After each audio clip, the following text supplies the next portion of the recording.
As our YouTube is growing, lots of small companies from all over the world are getting in touch and wanting us to review their products, which hopefully is entertaining for you.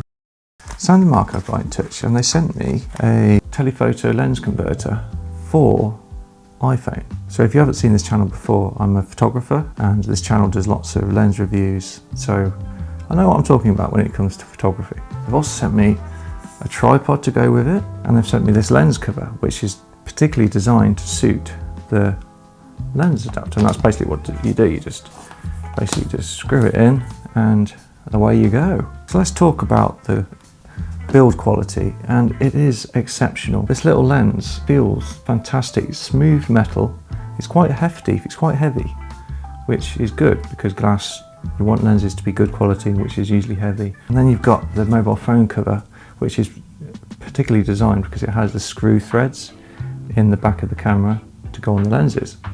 But apart from that, I've been really happy just using this day to day. The material just feels just as good as my iPhone. It might sound a bit silly, but just feel the texture in your hand, you know, it's important because most people are on their phones a lot now. So, and then the tripod, again, it's lightweight, but it feels really substantial. I've had a lot of tripods in the past which are quite cheap and they've been a waste of time. And my only problems with it are I don't like the screw threads.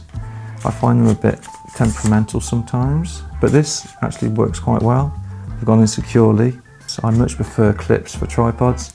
It's a lot quicker and it feels a lot more safer as well. So the head is a ball head, which works perfectly well.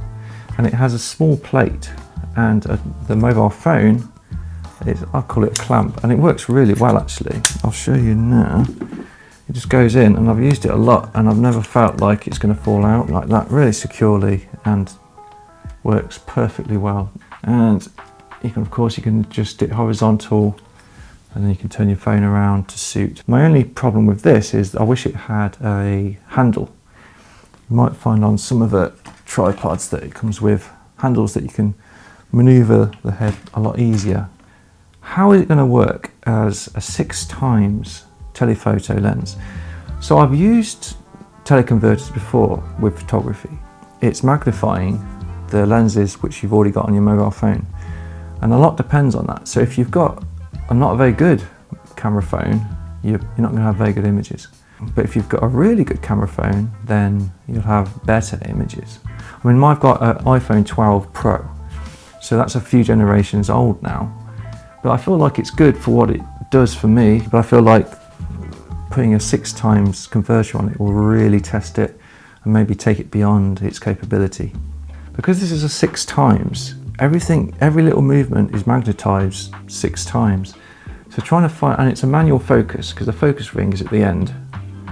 So you have to refine the focus with this. And if you're trying to focus on something which is quite far away and moving, then it can be really tricky. I mean, that's not the lens's fault, that's just the physics. A tripod is really handy, and that's why they sent one for the review as well, because when you're trying to focus on something still, a tripod is really handy. Every slight movement in your hand and the lens is going to be magnified. Doing it handheld is really tricky. To do stills, it's possible because you're trying to get one frame out of all of the movement. But doing video handheld is impossible. There's way too much movement. iPhone's really good at image stabilization, but not with the teleconverter on it because it's too much for it to deal with. The iPhone has 3 lenses built into it: a super wide, a standard, and a telephoto. Optical zoom and digital zoom. So optical zoom is always much better because that's the actual lenses in the glass elements moving and to give you a better image. Digital zoom is software trying to zoom in on top of the pixels to try and expand them and trying to re-render them. Obviously that's not going to be as good. And I knew before the test that the 1x, it says 1x on the screen, I call it the standard lens, is much better quality than the telephoto in the iPhone. You can see straight away when you flick between the two, the image rendition and quality and sharpness and everything goes a bit lower when you're using the telephoto. And with the handling, I've also had difficulty. It struggles to find it, as you can see here. It's just flicked in.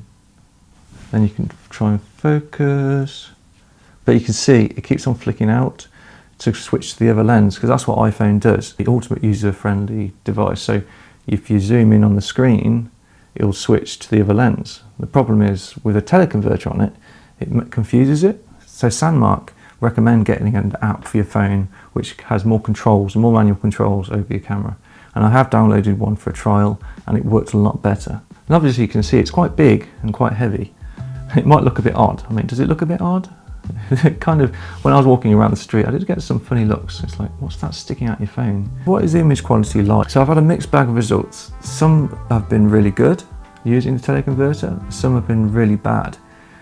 It also depends on the conditions which you're shooting. If you've got a dull day and the subject's quite far away and there's low contrast, it's going to struggle to get a good image quality anyway. But if you're in a bright sunny day with lots of light, then you actually can get some really good results. And it's also about the right distance. If you're too far away or too close, then you're going to have problems. And that's a really important point. The minimum shooting distance, so how close you can be to the subject, is about 5 meters or 16 foot, I think. And even if you are that shooting minimum photo distance, the subject might be too big in the frame for you to find focus and to actually get a good picture that you want in the composition. And the big question is for me, using teleconverters, like with my professional gear, is it better to use a converter or just simply crop in using the technology and what you've got already with the lens? So now the iPhone on the left on its own and on the right is using the teleconverter. And as you can see, the teleconverter has done a really good job here compared to the iPhone on its own, which has to use digital zoom. And on the right, it's optical zoom with the teleconverter. And the colours are better, the sharpness is better, overall a much better image. Without a doubt, you can get really good results with this lens. You can get a really long reach that you can't possibly do by just cropping in or using the camera lenses built in the phone. But it's a bit mixed bag. You're not going to get good results every time, and that's the nature of teleconverters. Though I have got good results using it on the 2x on the iPhone as well, but it's a lot harder and the image rendition declines more quickly than it would do on the other lenses on the iPhone. And with simple editing, just increasing the texture and saturation, contrast, you've actually got a really decent image there. Portraits with this lens is quite an interesting one. So you have to be really far away from the person to get a full length, and even to get a mid shot, you have to be really far away as well, maybe like 5 to 10 meters away, which isn't often practical. However, the image quality does seem to be nicer than the iPhone can produce. Strangely, with colours, the colour rendition is much nicer using this lens, but it's definitely better with this. I've done a few tests and the colours, the image rendition is nicer. Really, I think that the iPhone portrait mode does a reasonably good job, and you can be quite close up to them still. It is a blanket blur, so with professional lenses, the background blur is gradual from in and out of focus areas, which looks really nice and smooth. The image compression in the background, I'm not a big fan of. It seems a bit muddled and a bit too busy. I think portraits would be better if this was a less time zoom, so maybe like a 3x.